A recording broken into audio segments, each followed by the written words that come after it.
Good evening and welcome to Global Lens on Apna Watan TV. I am Saadia Afzaal. Tonight we speak not just as observers, but as citizens of a nation forged in struggle. We speak about an unsettling shift that demands our attention. The United States, under the influence of President Donald Trump, has formally designated the Balochistan Liberation Army and its militant arm, the Mujahid Brigade, as foreign terrorist organizations.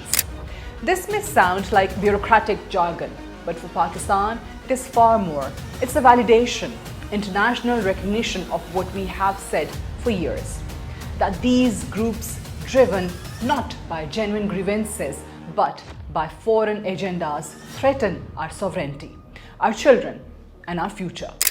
Islamabad has hailed this as a landmark step in global counter-terrorism efforts. Let's be clear. The BLA has been designated a global terrorist organization since 2019, yet the FTO label, a more substantial legal classification, was only conferred now. Why? Because behind this timing lies deeper geopolitics. Trump's renewed interest in Pakistan's vast oil reserves and the architecture of energy cooperation could be aligned with this move. But from Islamabad's point of view, this is more than economics or international optics. It's recognition that the campaigns of terror waged in the rugged terrains of Balochistan were not organic. They were curated, crafted, and funded by a neighbor with designs on destabilizing us. Pakistan has long presented dossiers, intelligence, confessions, financial trails, intercepted communications, irrefutable evidence of Indian agencies, particularly RAW, orchestrating terror through BLA, TTP, Mujahid Brigade to sabotage vital projects like CPEC. Pakistan reaffirmed that BLA operates as an Indian proxy, and TTP and BLA share the same single investor, India.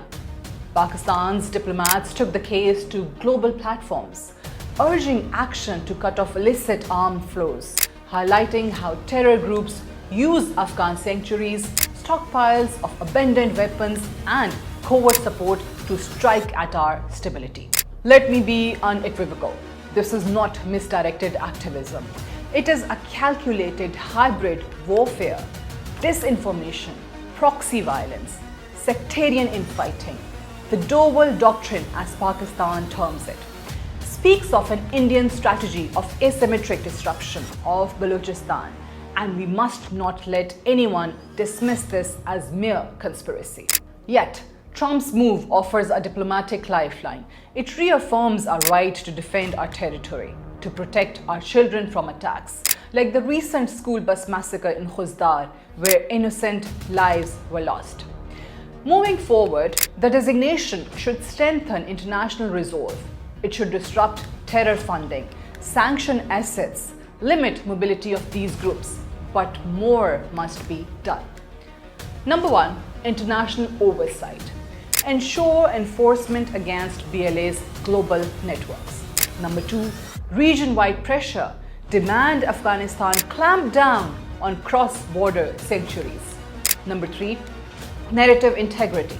We must expose how BLA propaganda has attempted to masquerade as Baloch voices, often revealed to be Indian operatives. Number four, bridging divides at home. Recognize genuine Baloch grievances, economic, social, political, while separating them from terrorist manipulation. Number six, secure CPEC and Chinese interests. These continue to be targeted: the Pakistan Stock Exchange attack, Chinese consulate bombing, hotel assaults, all part of an ongoing proxy warfare. But scholars, analysts, and media must go further. We must expose not only the terrorism, but the blueprint. How RAW deploys crypto, shell networks, Afghan bases, digital propaganda to orchestrate terror.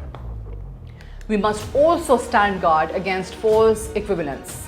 Some Baloch leaders now claim we are victims, not terrorists. That narrative too must be scrutinized, especially when groups like IS Khorasan, which threaten Pakistan, are credited with atrocities instead. This designation is a step, but not the end. We must demand accountability, both domestically and internationally. We must reaffirm unity.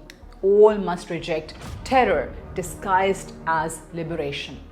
Because true liberation lies in peace, development, inclusion, not in highways of blood and fear. This Trump-era designation is an opportunity, an opening. We must seize it, transform it into strengthened sovereignty and regional stability. This is Saadia Afzaal for Apna Watan TV. Stay tuned.